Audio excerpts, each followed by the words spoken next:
Hey everybody, Daniel Ramsey here, and I'm really excited because Joshua Smith, the great Joshua Smith, is here today. And I've known this guy, and actually I've been your secret follower for like almost a decade, like just in the background. And we got a chance to meet a couple weeks ago, and I'm like, please, please, please come on our podcast. And today's edition is Dominate Your Real Estate Business, top tips from a top producer. Joshua, thanks for being here today, man.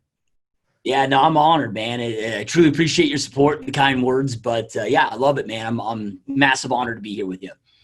Yeah. So we're going to talk about building businesses. I know you've built an amazing real estate practice. Excuse me. But let's walk through like your story first. I want the audience to know who you are, what you've done in the industry, and just kind of how you are in the world. Let's start with your story, man. Yeah, dude. So, I got into the business in 2005. So I was 23 years old. And just like most things in my life have happened by accident, if you will, right? Like when I got into the real estate business, so again, I was 23 years old. I was managing a health club at the time. And I wanted to open up my own gym, but I was a college dropout, didn't make good money, $1,000 to my name, couldn't get a loan. So I needed a way to just go out there and raise capital and bank capital. So in 2005, real estate market's booming, very similar to like it is today.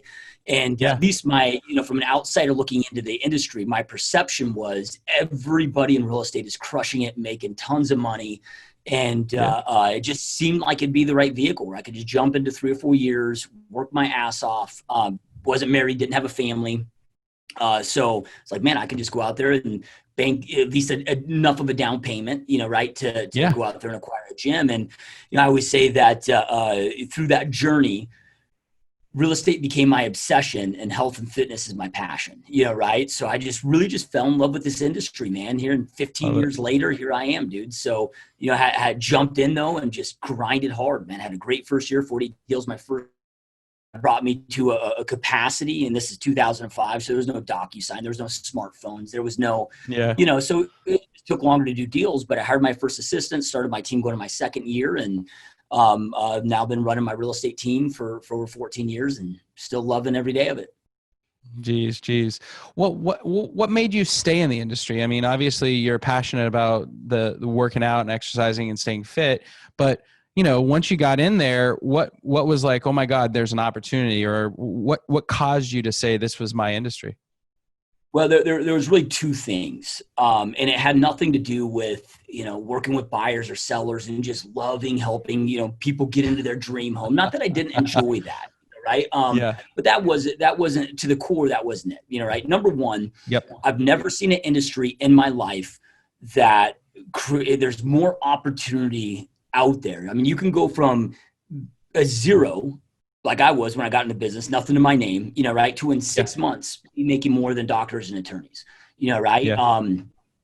So it's just endless. The opportunities are endless, and it's the most level playing field out of any industry, right? Like, all right, I'm a 5'10", uncoordinated white dude. So if I had a dream and a vision of going pro in the NBA, maybe I'd make it, but it'd be tough to do that for me, right? Where in real estate, man, it doesn't matter how tall you are, how short you are, fat, skinny, how thick of an accent you have, like nothing. It all is just based on your commitment. Right. So, that aspect, man, I've always loved that aspect of it, but then the time that it really clicked is when I started my team, realizing the impact that I could have, is a team leader, right. Bringing in agents that I could mentor, that I could coach, and really at a high level. Not only could I coach them on the health and fitness aspects, that's a huge part of our business, our core values, and right, every week everybody has to set a personal health commitment in our organization, and we really push that as well. But I started having teammates come to me just in tears. They were like, "Look, man, I've lost 30 pounds. I'm in the best shape I've ever been, and I'm also making more money than I've ever made." And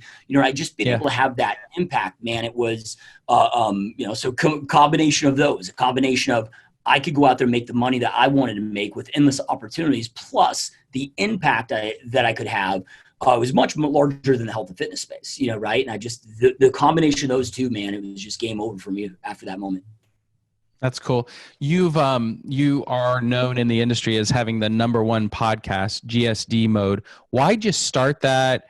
What do you focus on in that? And then I want to kind of dive into what you've been up to besides the real estate world. Yeah. So, it started originally, well,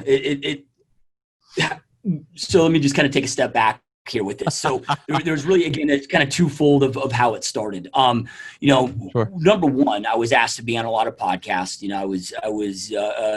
Quickly became one of the top agents in the United States and the country, and won a lot of awards, accolades, and so forth, and got asked to be on a lot of other people's podcasts. And I'm one of those where it's just, I'm a creator, man. I'm like, all right, these guys are doing good. I enjoy it, but like if I'm gonna listen to podcasts, why don't I just have my own podcast and handpick my own guests and go out there Yeah. and grow it. And I also, with a lot of the interviews I was being interviewed on, I just didn't enjoy the podcasters talking over you or whatever. I'm just like, dude, from a top producer to a top producer, I just was confident I could do a better job with interviewing and pulling that content information out there. So but when I started pushing a lot of content out there, because I had pushed out about 400 videos before I actually technically started a podcast on YouTube. Nice. And that had started from, when I first got into the business, dude, before I got licensed. I've always been one of those where I'm like, dude, I'm not going to try to figure this out on my own.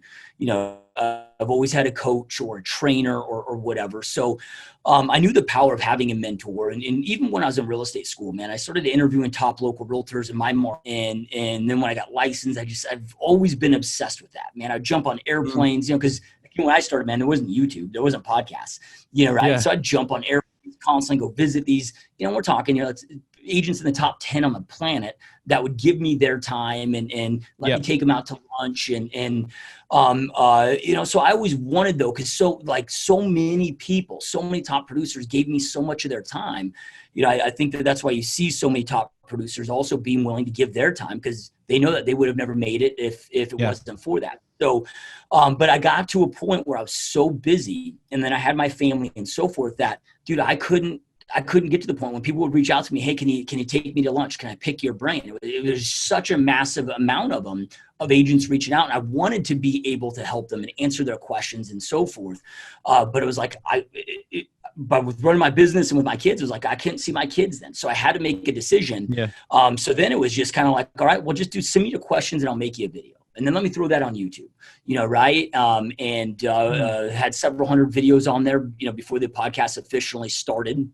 And it's just continued to explode from there. That's crazy. So when somebody asks you a question, you're like, that's episode 297 and watch this YouTube video. Is that kind of your move?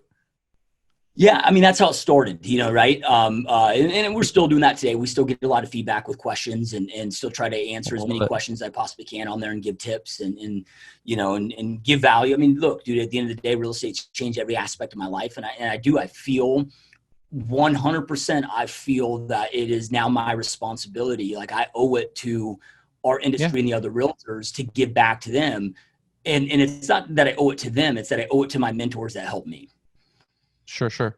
When you look back at your journey, because you're in the practice, you're doing it every single day, you have a team, you're kind of in that top 10 of people in the industry. When you look back, there's always a turning point. There's this moment in your life where everything clicked or everything changed or everything got really good.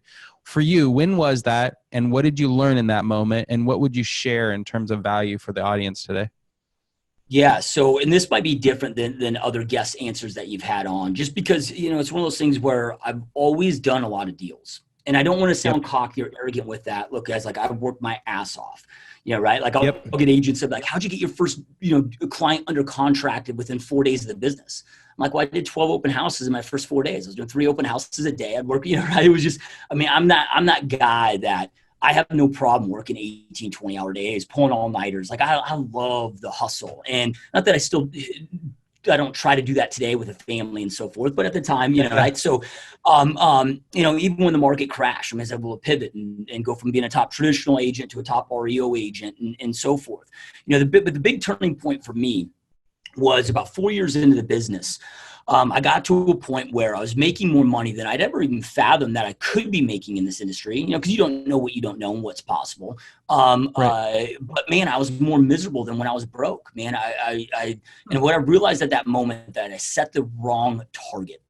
And ever since then, once I've gotten clarity on the right target for me, that's when the game's changed. And what I mean by that is, in the beginning, it was, as I mentioned before, like I just was here to stack cash. Sick and tired of being broke. I needed to raise money. And so I was just focused on making money. Money is great. Yep. But when you get to the point when you're working 4 a.m. to midnight, my wife and at that point I had, was married now. I had my first kid. We live half a mile from the office. I'm going 4 or 5 days in a row without seeing them. And I'm in my mid to late 20s at this point. And I literally thought I was going to die of a fucking heart attack, dude. Like just chest pains and so much stress.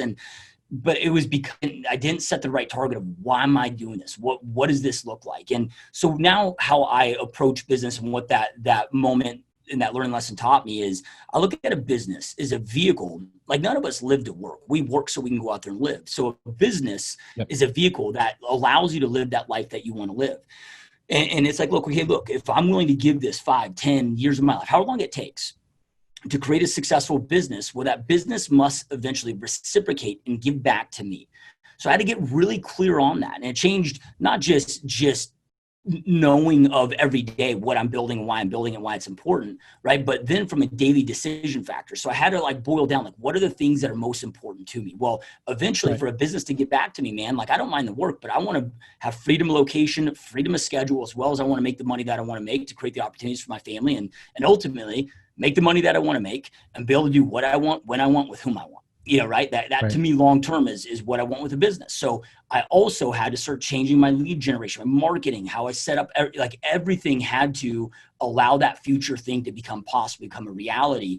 Right. But then once I got that clarity on, again, what that end game goal is, right. Yeah. I had the right target, but I could start making the right daily decisions, because all success is at the end of the day is the right daily decisions made each and every day, all throughout the day, that compound over time into the success you want to create. Failure is just the opposite. Wrong, small decisions, made each and every day throughout the day. Well, how do you know if you're making the right decision or wrong decision if you don't have clarity on what that end game vision looks like? And I think that most people, you got 99% of humanity that ends up dying they're on their deathbed and they have this massive shoulda, woulda, coulda laundry list, and they die with a heavy heart of regret, right? Yep. So got to spend time, man. Like, reverse engineer life. Okay. Hey, like when I'm on my deathbed and I'm reflecting my life, how do I want that conversation to go? What do I want to have accomplished? What are the things that I regret?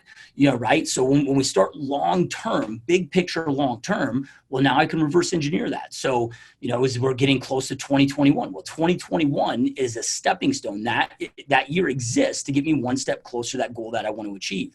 Right. So it allows me to start kind of creating these building blocks down to a daily basis of and even a minute by minute basis of what I need to do to create that reality. And, I find that nobody has a motivation problem. It's a clarity problem that they have. Burnout doesn't exist, man. It only exists when you don't have clarity, right? And lack of motivation only exists when you don't have that clarity. And that's why I say it became a game changer. That's when it got a hell of a lot of fun. Huh. Interesting. And is there another time in your career where you kind of redid everything and shifted? Like after you had that first epiphany, like I need to have the right goals, I want to have a right vision for my life. There probably is another time that everything shifted. What happened and when was that? And what'd you learn? Yeah, I always say that there's two big mistakes that I made in my career, which we just talked about one of them. The second one was not investing the time to master the hiring process, right? As you become a team leader, you got to understand and realize that your ability of being a great realtor has nothing to do with your success of being a team leader. Like obviously you have to have success as a realtor to even start a team and so forth. That's just kind of the given, right? Yeah. And I spent so much time mastering my listing presentation, buyer presentation, digital marketing, all these different things. But man, it was close to a decade into my career before I got extremely intentional with mastering that hiring process. And I got to a point where, man, I didn't even want to step foot in my own business. Like I didn't enjoy it. I didn't enjoy the people I was with. I didn't enjoy, so many things about it. It just became a headache and a burden. And, but mastering that process for any leader, man, it would have saved me or made me millions more if I would have mastered that earlier on. I think if you're listening and you're a leader, every single person on this call listening right now identifies with exactly what you're talking about. If you've ever hired people, it's one of the hardest skills to master. It's seriously hard. Yeah. And then most though, I mean, most of my friends are team leaders or business owners, whatever. And, yeah, I mean, most people have the same problem, but I can tell you there's only a select few that That figure it out. invest the time to master the process. It's not that Yeah. anybody can figure it out, but it's just, what are you going to do to go out there and master it? And if people, because you get to a point where your success is no longer dictated by you. Like Right. you can only carry the weight of the company on your shoulders for so long. It gets to a point where it's Sure. all about your people, man. And how do you identify those people? How do you know the right people for you? How do they know their core value fit and so forth? Man, it's amazing to me. Well, I shouldn't say it's amazing because it took me so damn long to master it too. Yeah. But going through that, if I could have, man, even before I started my team, I would have invested the time to master that process. Yeah. Well, one of the funny things about me is I've hired over 6,000 people to work for our company, and I still don't feel like I've mastered it. And it's just tough. Hiring people is just tough.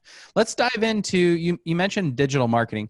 I think it's an important topic today because so many people are going through that transition. They used to generate business from client events or referrals or their sphere of influence or networking at some, group or events. And so the entire industry is going, you've got people who are doing really, really well because they already had a presence online and they already had that figured out. And then you have everybody else who's trying to catch up. Let's talk through what are your best steps for people who need to get in that digital game like you did so many years ago. Yeah. Well, I mean, the first thing that I wanted to say there is thing that I know for sure. And there's a lot that I don't know for sure, but there is one thing I know for sure is that it works and nothing doesn't, right? So you can have massive success without getting into digital marketing, right? I mean, if we lined up the top 100 agents on the planet, they'd all have different lead generation strategies and so forth, right? So, but it's about identifying what you want to do, what you enjoy doing, what you like doing, where your ideal client is, and so forth. And that might be networking events, that might be open houses, that might be through repeat referral business, right? But if it is digital marketing, right? Because it just comes down to, man, like, okay, you've got tactics and you have strategy. If you only focus on a tactic, you're going to have pain for the rest of your career. But if you learn to master strategy, if you understand it and you master strategy, boom, it will create wealth for you throughout your business, and it'll be a game changer for you, right? So, and I'll give you some examples of that. Like, I'll have people that will come to me like, oh, I copied your Facebook ad and it's not working for me, right? That's just them trying to replicate the tactic itself, not understanding the entire strategy. So you've got tactics and strategies. So the first thing is identifying, okay, what is the tactic? What is the medium that I'm going to utilize? So, a tactic would be going after for sell by owners, direct mail, YouTube, Facebook, whatever that may be. Because again, there's not one facet to saying like digital marketing is almost like saying prospecting. Well, there's a lot of different methods of prospecting, different methods of digital marketing. So identifying, what it is that you're going to go after. So what I look at first with that is getting very clear with your ideal client. This is where it really starts. So who is my ideal client? Where are their eyeballs at? What's important to them, and so forth, right? It becomes really important, guys, because all sales is pain and pleasure. People have a pain that they're experiencing and a pleasure they want to get to, right? So you want to show up and educate them through your marketing, through your messaging, that you are the guide to get them from pain to pleasure. Right. So I got to make sure I'm, if my ideal clients were 18 years old, I might be marketing on TikTok. My ideal clients aren't 18 years old. They're not on TikTok, right? So I'm not there, right? So getting very clear, getting on who that ideal client. So an example, my ideal client, like we specialize in what our ideal client wants, which is single family detached real estate. People that are 20 to 42 years old that already own a home that are looking to move up. So second time move up buyer. 20, 42-year-old married couples that have young kids at home that move, live in the suburbs on that 250 to 450 price point, right? So then we can start breaking down, okay, well, where are they moving to? Where do they live? Where are they moving to? Right. And then getting to know their pain points. Well, I know that they're living in a, 3-bed, 2-bath, 1,200 square foot house. They have 2 kids now. They're busting out of the seams. They have no home office. They have nowhere to put guests.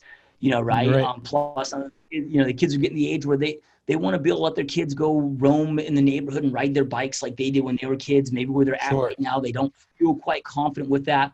Plus, they're more established in their corporate careers or so. So there's that ego kind of emotional component of they want to pull on that they're proud of, that they can feel good about themselves with. Plus, they want to have that same thing to show up to their parents, their friends, and so forth. Right? Love it. So I know what their pain is, and I know what their pleasure is. Right? They want a 2,500 plus square foot home, 3-car garage, 4 plus bedrooms, 2.5 plus bathroom, swimming pool. Right? And right, Yeah. price increase more that 350 to 450 price point. So when it to digital marketing, then let's just say Facebook, and when I say paid Facebook ads, I'm speaking to Facebook and Instagram, just because they're ran out of the same platform. I'm making Right. sure that what they want, right? That style of home is showing up though so it's one, but it's showing eyeballs that are experiencing that pain, right? And then I don't know how deep you want to go into funnels and different things, with marketing funnels and so forth. But at the end of the day, then that's when it comes to the strategy, it's getting clear on that ideal client. And then really all strategy is what is my effective plan for this tactic? Yeah.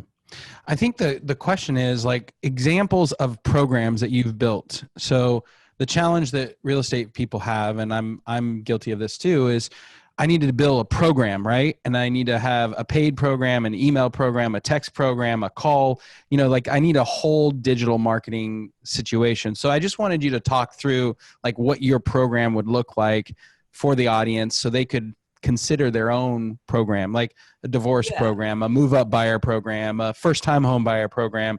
Like the holistic approach to digital marketing is probably something that you could really add value to. Yeah, man. So, and I love this stuff, dude. Right. So, Yeah. uh, and you guys, and this is where, look, mastery happens when balls aren't on you, right? This stuff, it's technical, which I know most of us that are in this space aren't tech savvy people. Look, before I got into real estate, I never had a computer. I didn't, I'm a millennial, but I'm like at that very far end, almost the cutoff of not being a millennial. So it's kind of that far end age where like technology wasn't quite infused yet.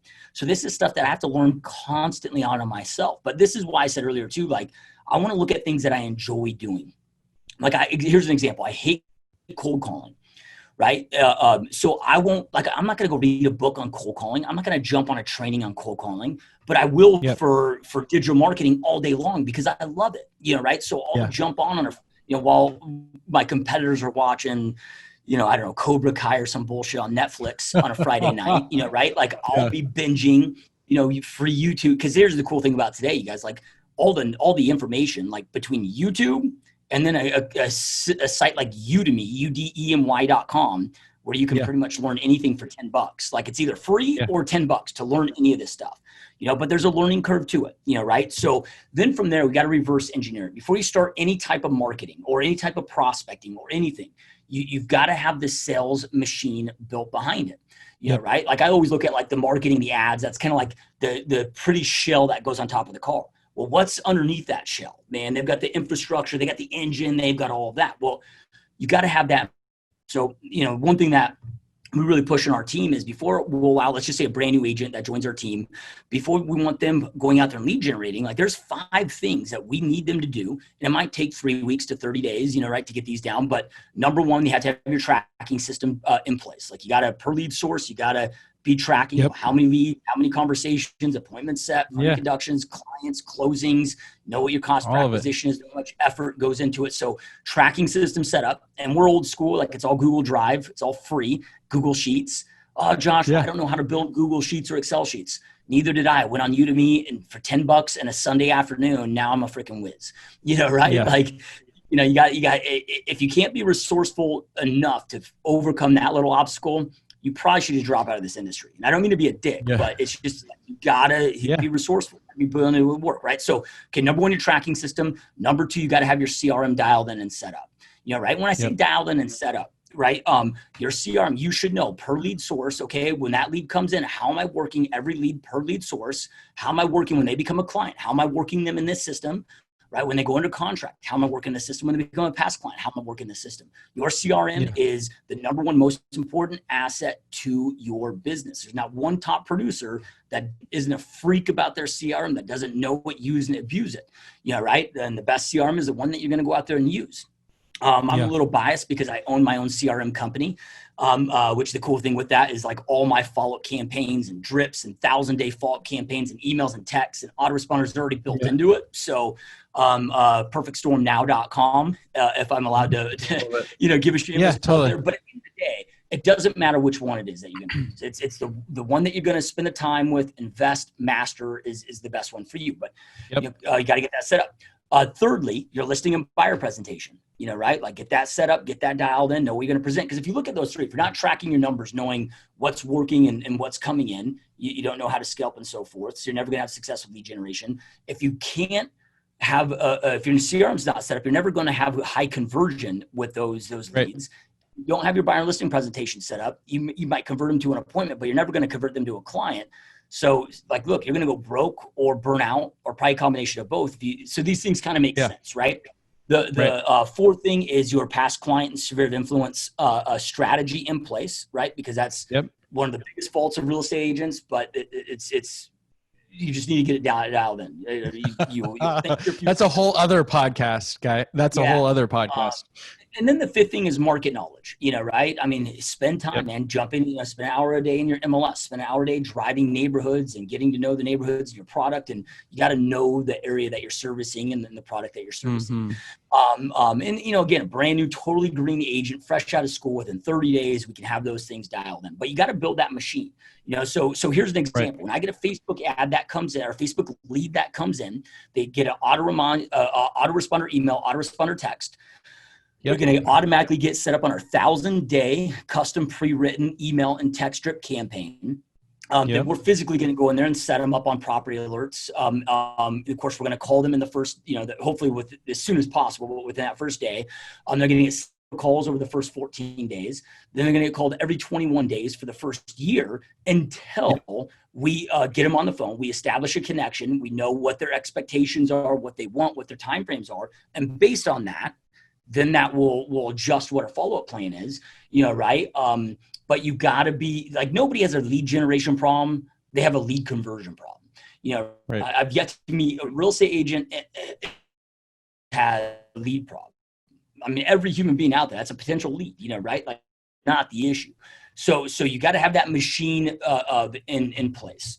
I'd spend 30 days interviewing every divorce attorney out to lunch that I possibly could, finding out what are the what are the questions, what are the pain points, what are they going through, what's keeping them up at night, right? Then I would go to everybody that I've known. We all know a ton of people that have been divorced. I go to everyone that I knew at a good enough level that I could ask those same questions to, and then I'd put together a guide, right, of that would help them answer those questions. So when I'm starting my Facebook funnels, right, I'd be offering a free guide, or if I'm calling them. Hey, Joshua Smith, you're at my home group. Just so you know, this isn't a sales call. I'm not here to sell you anything. I just my records indicate that you're going through a tough time, and I just wanted to reach out and first off, say I'm sorry that you're experiencing this tough time, and share your story. I think it's really important to attach, like, maybe you went through a divorce yourself, or when you were a kid, your parents. So then I could sit there and say, when I was young, my parents went through divorce. I know how hard that is on families. And look, my heart just goes out to those that are going through the same situation. And I've got some resources that I think really help you. Again, I'm not here to sell you anything. I know you're going through a ton. I've got this great guide that I put together by interviewing 25 divorce attorneys, by interviewing 100 divorced couples on what their concerns were, what their fears were, and their answers, response to those questions, and the feedback that I'm getting from a lot of people that are going through situations. They find this really helpful. So I'd love to send it to you if it's something that you think of value, and I'd love to send it to you. What's the best email to send it to? Or you can have them opt in at it. Right. And then the follow-up becomes of, hey, want to check in with you. How, like, I'm going to be a resource first. So we do this with for sale by owners, right? Like, so we know with for sale by owners, and this is why you got to get to know your ideal client. Right? So when we Right. look at a for sale by owner, because a for sale by owner is different than an expired, different than a probate, different than, right? So it is virtually impossible to talk anybody out of their belief system. Right? Like if you are a Trump fan and I'm a Biden fan, not saying I am, not political, I'm just using this as an example. No matter how long I talk to you, you're probably not going to change your belief system, or vice versa, Yeah. right? Or if we're different religions or whatever, like people have to self-discover this stuff. Right. So for sale by owner, why are they listing their home on their own? It's because they think the vast majority, it's not because they don't like realtors. The vast majority is because they are extremely confident they can do it on their own. Not only do it on their own, they can do it better. Right. So they have to, on average, it goes through about a 6 to 8 week discovery process that they have to go through to realize, well, shit, this is much tougher than I thought. Maybe I need a real estate agent. They've got to self-discover that. Right. So we have a free for sale by owner resource plan that we go after for sale by owners with. We'll do free open houses for them. If anybody's interested in the house, we give them that person, and they don't owe us a commission, but we get all the leads that come through. And, of course we have an option where we can help them with paperwork and, so forth. But then with our resource, like we give them things to be successful. Like we teach them how to write their own ads. We teach them how to do their own open houses. We give them blank purchase contracts. We, right. So we're establishing ourselves as that resource, that trusted resource. Right. Hey, man, if you have any questions, if you have a contract, somebody that's interested in, and look, I respect what you're doing. I get that you don't want to pay a commission. Look, when I sell my own houses, I hate paying that big commission too. I get it, man. I'm just here to be a resource. Right. So if you have a question, just reach out. So I'm checking in with them every single week, offering value. So when they hit that pain point, boom, they're thinking of me and want to go with me, right. So just thinking about that, you guys, and really when it comes to digital marketing, that is the key, is content. Right. It's why you see podcasts like this, right? Like why is Daniel doing these amazing podcasts with giving you guys free content? Because he's having an impact on your life, and hope you're able to go out there business. And as you grow and expand and you need help in your business, right. Like I need an assistant, right. Well, it makes sense to go with MyOutDesk and hire a VA. It's way cheaper and more effective than going out there and trying to do this on your own, right. Like he's giving value to you first, for boom, right. And we see it in the other aspects of our industry, like title marketing sales reps. What do they do for us realtors? They give us all these marketing materials. They teach us all of this stuff. They, right. So that they can impact you. So when you start getting escrows, right, hopefully it's the law of reciprocation, man. It's the most powerful law of influence out of all the laws of influence. You feel the need to give them back, and you should want to support those, right? Like if you're getting a ton of value out of this podcast and you're getting to the point where you want to hire somebody, your first assistant, or you're getting ready to hire the next one. And, Daniel's through his podcast have had a massive impact on your life, right? Like you should want to give back to him and go with him. Plus, I'm not just saying this because I'm on this podcast. We're also clients of MyOutDesk as well. So like they have an amazing service. So that's where that's content creation is about that. Right. It's like same thing. Okay. And they're all different beasts with digital marketing. So it kind of gets clumped in, right. But like YouTube is a totally different beast than my social media paid ads, right. But same thing on there. Like my YouTube ads, or not my YouTube ads, but my our YouTube content. You gotta again pick a like, don't dabble. This is where most real estate agents go wrong. Is I'm going to try these 8 different things, and they do half-assed with different things.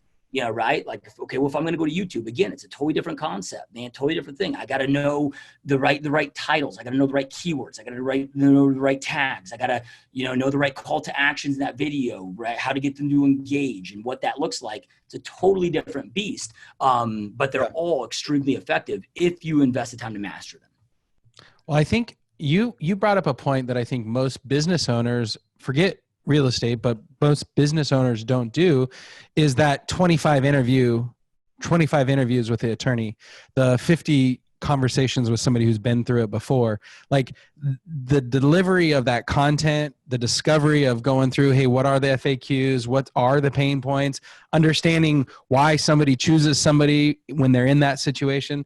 That's the piece that most people just fall flat on when they're thinking about digital marketing. So I'm glad that you brought it up. I wanted to emphasize it because I think it's important. Yeah. And here's just to piggyback on that, because I think I love that you brought that up. It's so important. And for most real estate agents, like how you identify your ideal client is who do you connect? Like who are your people? Who do you connect with the most? If you're a brand new realtor, you might not be like, oh, well, I don't have any realtor clients or real estate clients I'm connected with. Well, what about your past career?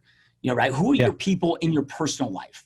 Right at the gym, at your kids' schools, in your own inner circle. If you look at your, 10 closest friends, what are those are your people, right? Yeah. So when I started looking at my real estate clients and getting clear on this stuff, it was like, okay, who did I connect with the best? Who did I enjoy working with the most?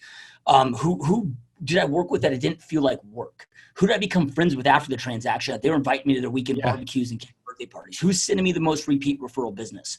And I start connecting those dots. And the great thing is we're working with our clients. Not everyone's going to be your ideal client, but as you find those ideal clients, right, just pay attention to the questions that they're asking you, what they're saying, and ask them, right? Like, hey, before we met, what were the biggest fears that you had, when buying your next home or selling your home, right? Just asking those questions and they give it all to you. Yeah. Speaking of digital marketing, I want to wrap up. You just wrote a new book and it's a completely free book. So I know that there's a lot of value in that book. So I want you to talk about it a little bit, give it away to the audience, and just really appreciate you being here today and being with the show and sharing, massive value for people just because of who you are. I just want to thank you for that. Yeah, no, it truly means a lot, man. So yeah, wrote the book. I've had it for, I don't know, just a few weeks now. And I, I had resistance to a book just because I'm not necessarily a writer. Plus, I don't know, I don't get a lot of value out of books personally, because of all the stories on the fluff. Most authors are like just tooting their own horns. And so I wanted to write a book the way I wanted to write a book. So, first of all, most books are written to be sales lead magnets and so forth. So I was like, I don't want to do that, dude. Like it's just a value give. Essentially I'm breaking down my top 40, just over 40 tips. I think there's 47 tips in there. My top 47 tips for real estate agents just to dominate and grow your real estate business from all aspects of the business, from goal setting to daily routines, to time management, to, a CRM setup, to setting up, and running Facebook ads, to doing successful open houses, to, expired FSBO scripts and so forth. There's no fluff in there. There's no stories. I get right to the point. Each chapter is a different in-depth, hardcore tip for real estate agents, again, just to go out there. And so the book, it's kind of a lame title, I guess, but it was, I was like, well, what do I want people to be able to do with the book? Well, read it and be able to dominate their real estate business. So dominate real estate business, top tips from a top producer. You can go to joshuasmithfreebook.com. And you guys, when I say it's free, it's 100% free. It's not one of these paid plus shipping. It's a digital download that you'll get right to your email box as soon as you opt in. And again, there's nothing being sold in there. So you don't have to worry about, I read this tip and then he's like trying to sell this back in this product. This is just, again, this is an industry that's changed my life, and I'm just trying to impact and give back to an industry that's, had such a massive impact on my own life. I love it. What I like also is that the no fluff approach and the checklist. I imagine downloading that book myself and then going, yep, I'm doing this. Yep, I'm doing this. Yep. Oh man, here's a couple that I'm not. Okay, I'm going to implement these in this time frame. And I feel like you could literally go through chapter by chapter and just check mark and, okay, I'm going to do this over the next 60 days and then completely transform your business. Was that your intention? Yeah, it's not necessarily. I didn't write it with that in mind. Of my whole intention. Look, man, if somebody just took 3 of those tips, it could massively grow the. So not each one builds off the other and so forth. Because look, I give a lot of different lead generation tips and scripts and so forth in there. I know that not everybody's going to do all those lead generation, different strategies, and they probably shouldn't. If I'm an individual real estate agent, like I'm going to identify 2 lead generation methods and I'm going to go all in and master those. Right? I have more than that now, but I have a large mega team where we have departments that can go out there and execute and implement on that stuff. So really writing with. I mean, if somebody did all the tips in there. Yeah, you can, of course, explode your business, but even if you did a few of them, right, it's going to have a big impact on your business. And then, through there, I kind of created it where you also get an email every day or just over a week. And in there's because when I was writing the book, after I got done with the book, I started thinking, here's another tip I wanted to include, and, right. And that are even more relevant to like the time now we're we're in, right? Like one of the video tips, which is a 20-minute video tip outside the book that you all get is, which is a question I get a lot, especially now, during coronavirus and stuff when people are struggling, which is, man, like I need deals now. Like I had X amount of deals, like business right now. So, one of those is the 4 quickest ways to clients. So if you need a client in the next 48 hours, well, here's the best way to go do that, right? And so forth. So yeah, that was intention with it. I love it. Joshua Smith, thank you so much for joining us today. Really appreciate your time and your willingness to share with the industry. Yeah, no, it's an honor, my man. Truly honored to be here. And thank you guys. And for those of you who are here with us, watching, listening again, I truly appreciate you being here. And this is an honor.